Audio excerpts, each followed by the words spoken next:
कि आत्मा क्या चीज है, वो किस प्रकार सच्चिदानंद होता है और किस प्रकार आत्मा की अनुभूति के बाद ही मनुष्य इन तीनों चीजों को प्राप्त होता है। आत्म साक्षात्कार के बगैर आप सत्य को नहीं जान सकते।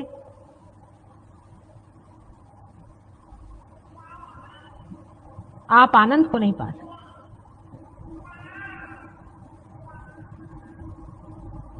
आत्मा की अनुभूति होना बहुत जरूरी है।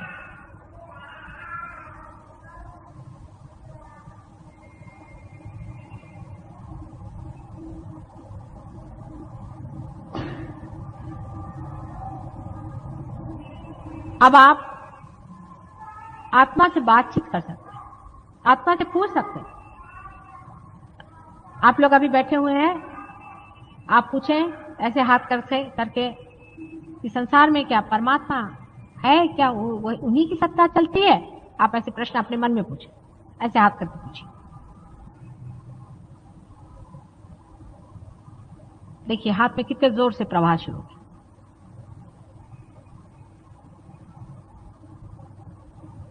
कोई सा भी सत्य आप जान नहीं सकते जब तक आपने अपनी आत्मा की अनुभूति नहीं ली, माने जब तक आपका उससे संबंध नहीं हुआ।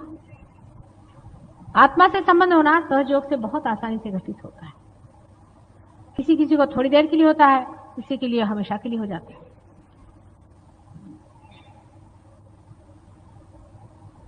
आत्मा से संबंध होने के बाद हमको उससे तादात्म्य पाना होता है। माने ये कि मैंने आपको जाना, ठीक है, आपको मैंने पहचाना, ठीक है, लेकिन मैं आप नहीं हो गई हूं। आपको मैं देख रही हूं और आप मुझे देख रहे हैं। जिस वक्त मैं आपकी दृष्टि से देख सकूं उसी वक्त तादात्म्य होता है। आत्मा के अंदर प्रवेश करके वहां से आप जब सब संसार पर दृष्टि डालते हैं तब कहना चाहिए कि आत्म साक्षात्कार पूर्णतया संपन्न हो। कुंडलिनी का जागरण, उत्थापन तथा भेदन सब कुछ हो गया जो लोग पा रहे हो। सहस्त्रार टूट गया। आप चक्रों के द्वारा अपनी स्थिति और दूसरों की स्थिति को भी बहुत अच्छी तरह से पहचान लेते हैं, उसकी जानकारी होने लगी। लेकिन अभी आप आत्मा से तदाकार नहीं हो, तदाकार नहीं। आत्मा से तदाकार होने के लिए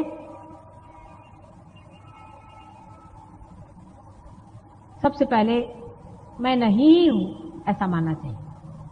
वो ही वो है, तू ही तू है। पहले आत्मा को मानना चाहिए कि तू ही तू है, मैं नहीं।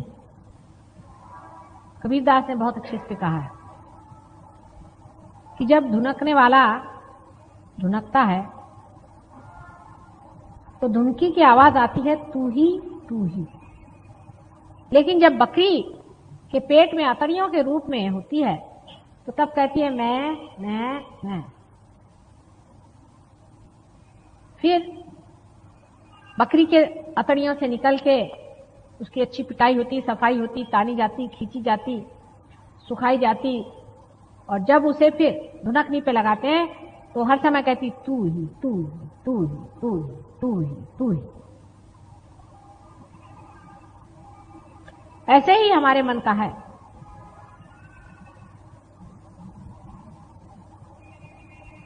मन को खूब अच्छे से देखना चाहिए। देखो तो भला ये मन ये कैसा है, कहां भटकाते रहता है हमको, कहां भटकाते रहा, व्यर्थ की चीजों में हमारा चित्त कहां जाता है। कभी इसको देखते हैं, कभी उसको देखते हैं, कभी इस चीज को देखते हैं, कभी उस चीज को देखते हैं। हर समय हमारा मन किसी न किसी भावना या वासना से भरा रहता था। अब उसमें प्रकाश हो गया, हम देखते हैं इसमें वासना है, भावना है, लेकिन तो भी हम इस गंदी चीज को अपने साथ लिए चले जा रहे हैं। इसको धुनकना है, मारना पीटा नहीं है, धुनकना है। तो उसकी ओर देखें उसके प्रकाश को प्रज्वलित करें कि हे मन, देखो तुम तो परमेश्वर का मंदिर हो ना। परमेश्वर के मंदिर में ऐसी गंदी भावना क्यों आनी चाहिए? इसको तुम बाहर ही रखो, बहुत हो चुका। पहले कवि लोग ऐसे लिखते थे कि मन समझ समझ पग धरी। हे मन, दुनिया भर की चीजों के लिए तुम दौड़ते हो, तुम परमात्मा के लिए कब दौड़ोगे? परमात्मा को अपने अंदर कब बचाओगे? तुम्हें ये चिंता रहती है कि मेरे बेटे का क्या होगा, मेरे माँ का क्या होगा, मेरे बाप का क्या होगा। अरे मन, ये तेरे कौन रह चुके? ये कोई तेरे हुए हैं? ये बंद झाला, ये कोई तेरे अपने हैं? उनके लिए क्यों तू हर बार इस तरह से परेशान होते रहा? अपने मन से बात करें। धीरे धीरे इस तरह से मन की सफाई होते होते आत्मा का प्रकाश उसमें प्लावित होने लगेगा। उस प्रकाश से आप में आनंद की लहरियां बहने शुरू हो। धीरे धीरे आप में जड़त्व लाने वाली जितनी भी चीजें हैं धीरे धीरे घटती जाएंगी और आप अपने आत्मा में ही लीन होते जाएंगे। इस वक्त आप कहेंगे कि मैं ही हूं और कुछ। यही भावना रह जाती कि मैं हूं।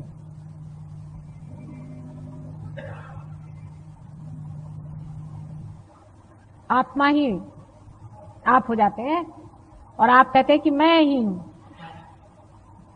जब आत्मा के अंदर से दृष्टि होने लग जाती है तो आप कहते हैं कि ये मैं हूं, ये संसार मैं हूं, ये सृष्टि मैं हूं, ये समुंदर मैं हूं, ये दुनिया की कोई चीज ऐसी नहीं जो मैं नहीं हूं। हर एक चीज में मैं ही बसा हुआ हूं। हर चीज में मेरा ही वास, मेरे से ही सारी सृष्टि स्पंदित है। मेरे बगैर सृष्टि का निर्माण ही नहीं। मैं सब कुछ। यह अहंकार नहीं, ये वास्तविक, ये असलियत है। इसे अस्मिता कहते हैं। लेकिन उसको पाने के लिए सबसे पहले हमारा जो झूठा मैं है उसे तोड़ना होगा। झूठा मैं में अनेक चीजें हैं। शुरू से आप देखिए कि मैं हूं हिंदुस्तानी, मैं हूं हिंदू, मैं हूं मुसलमान, मैं हूं जैन, मैं हूं फलाने नाम वाली, मैं हूं फलाने नाम वाला, मेरी ये पोजीशन, मेरा ये पैसा, मेरा ये गरूर, मैं साड़ी हूं, कपड़े हूं, मैं स्वेटर हूं, सूट हूं, सब कुछ हूं, मैं नहीं हूं, बाकी सब मैं होता हूं। इस तरह के अनेक मैं लगता हुआ सारी जिंदगी बिताते रहता हूं। फिर एक क्षण भर बैठ के सोचना चाहिए, क्या इसीलिए मेरा जन्म हुआ था? सारी जिंदगी मैंने क्या किया? कहां गई ये दिन? कहां बिताया मैंने? अपना सारा समय कहां बर्बाद किया मैंने? सहज योग के बाद भी बहुत से लोग अभी भी अपना समय बहुत बर्बाद करते। फिर से समय नहीं आने वाला, इस बात को कोई समझते नहीं है।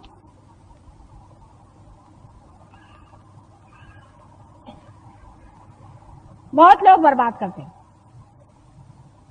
गलत जगह चले जाते हैं, फिर आके कहते हैं मां मेरा सर पकड़ गया।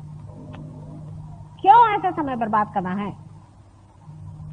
इसमें रखा ही क्या है? ऐसे तो हजारों लोग अपना समय बर्बाद करते हैं, लेकिन पार होने वाले लोगों को आत्मा में लीन होना चाहिए। सब हो गया, भंडार खोल दिए, दरवाजे खोल दिए, अंदर भी आ गए और अभी आप हाथ पे हाथ धरे बैठे। अब इसे क्या किया जाए? भाई हम आपके लिए खाना बना सकते हैं, आपके मुंह में डाल सकते हैं, अब आपका पचा तो नहीं सकते ना। ये तो आप ही को पचाना है, उसकी कोई मेहनत नहीं है खास। सब चीज के लिए टाइम होता है, इस चीज के लिए टाइम नहीं होता।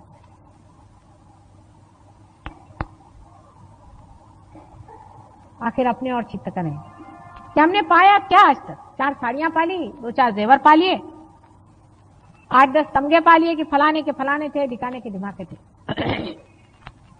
ऐसे हजारों आए और गए, दुनिया में आए और खत्म हो गए। उनका क्या हुआ? मिट्टी हो गए सब लोग। मिट्टी से कोई नर्क में गए, कोई कुछ हुए, कोई पत्थर हो गए। क्या हुआ? अब जो फूल खिले हुए हैं इनको तो फल बनना ही पड़ेगा।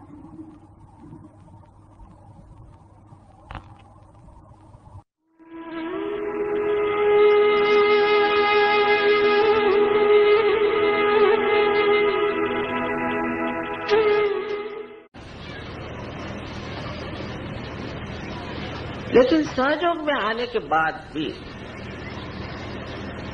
कल काफी लोगों ने मुझसे कहा कि माँ मैं सहयोग में आया तो भी मेरा ये नहीं ठीक हुआ, किसी ने कहा वो नहीं ठीक हुआ।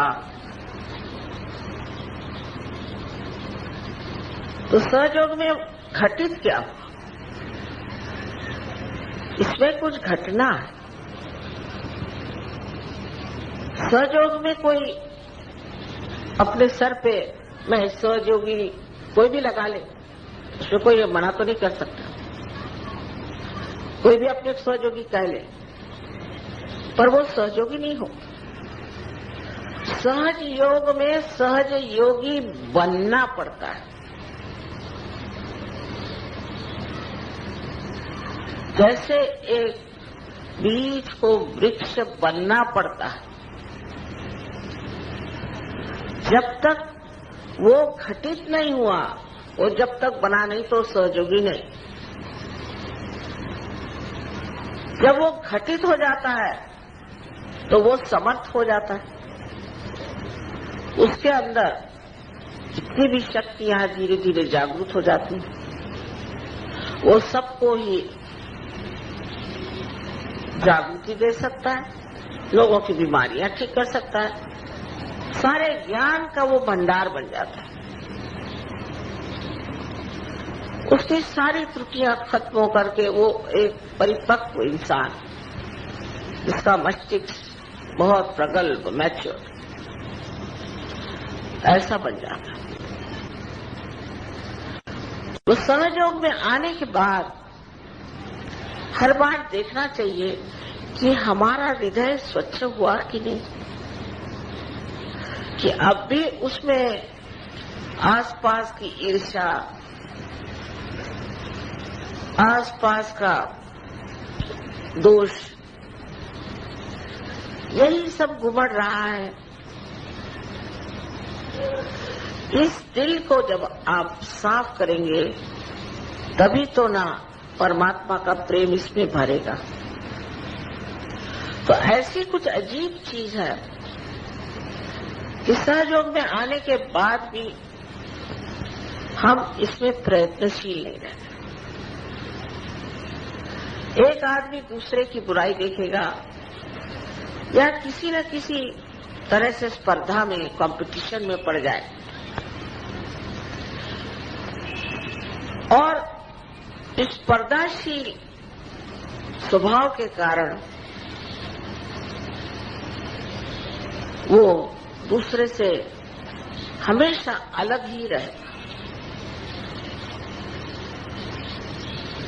किंतु अगर अच्छाई में स्पर्धा शुरू हो जाए, अच्छाई में,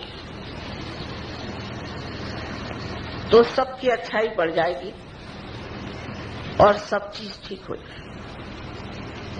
पर ये भी नहीं हो सकता,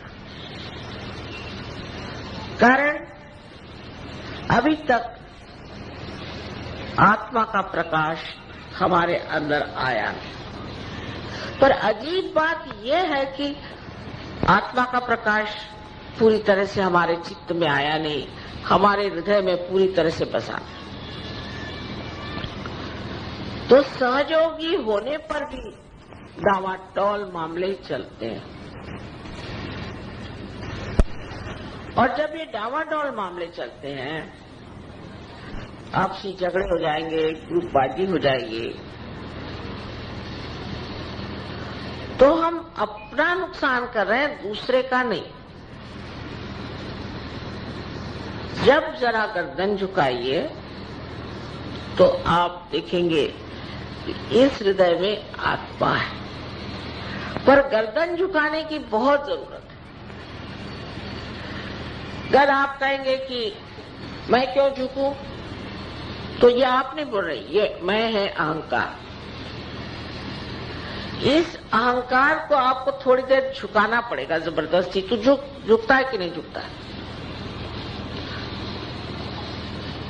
तब फिर आपको आश्चर्य होगा कि आपका हृदय का कमल खिलने लगेगा और उसका सौरभ, उसका सुगंध सारे संसार में बहना शुरू हो जाएगा।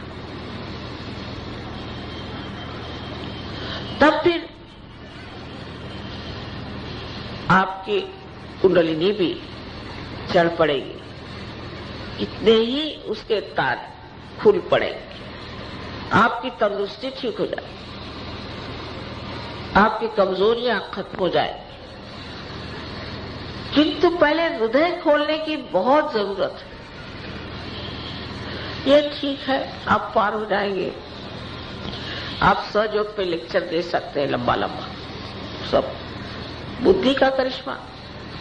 और हो सकता है कि आपके हाथ से थोड़े लोग जागरूक भी हो जाए, लेकिन न तो आप आगे जा सकते हैं न तो वो लोग जा सकते हैं। जिसने इस प्रेम से हृदय को भर लिया,